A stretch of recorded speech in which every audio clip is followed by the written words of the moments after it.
મિત્રો, એક સરસ રચના આપની સાથે શેર કરું છું. શીર્ષક છે 55 પછી હોશિયારી મારવી નહીં. 55 પછી હોશિયારી મારવી નહીં. સીડીઓ ઉતાવળે ચડવી નહીં. ડૉક્ટર જો આપે કડવી દવા, એની અવગણના તો ક્યારેય કરવી નહીં. ઊંઘમાંથી ઉઠીને તરત ચાલવું નહીં. 2 ઘડી બેસીને પછી પલંગ પરથી ઉઠવું. લોંગ ડ્રાઈવ પર ભલે જાઓ, પણ ડ્રાઈવર વગર જવું નહીં. જો ભરપેટ ખાધું હોય તો ગાડી તો તરત ચલાવવી જ નહીં. જો રોગ ઘર કરે તો ક્યારેય નજરઅંદાજ કરવું નહીં. મેડિકલ ટ્રીટમેન્ટ છોડીને ઘરગથ્થુ ઈલાજ તો કરવા જ નહીં. જિંદગીભર ભાર ઉપાડ્યો, હવે વજન ઊંચકવું નહીં. બોડી ચેકઅપ જરૂરી છે, એનાથી ક્યારેય ડરવું નહીં. જીભ તો ચટાકાઓ બહુ ગમે છે. જીભને તો ચટાકાઓ બહુ ગમે છે. બેફામ ઝાપટવું નહીં અને તમામ પ્રકારની ફૂડ હેબિટેશનને કંટ્રોલ કરવી. ઊંઘ સૌથી સારી ને બેસ્ટ દવા.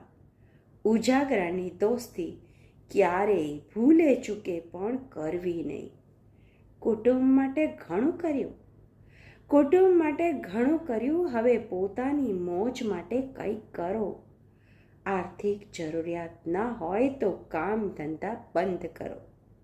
શરીર સ્વસ્થ હોય અને નાણાકીય સગવડ હોય તો નાની મોટી ટૂર કરો. નહીં તો બગીચામાં ફરવા જાઓ, મંદિરે દર્શન કરવા જાઓ, મનગમતા ગીતો સાંભળો, હરો ફરો ને મોજ કરો.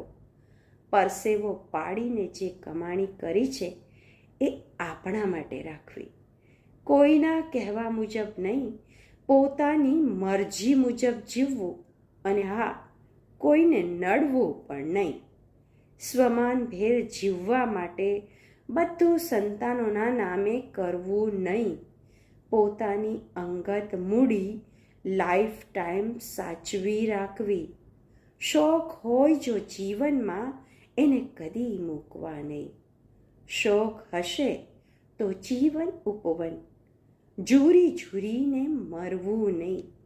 બાકી તો લેખ કર્મો તણા, વિપત્તિમાં ક્યારેય પણ ડરવું નહીં.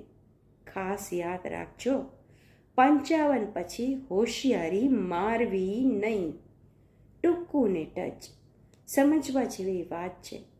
તમે કંઈ નથી તો તમારું કોઈ નથી. તમે કંઈક છો તો તમારા ઘણા બધા છે.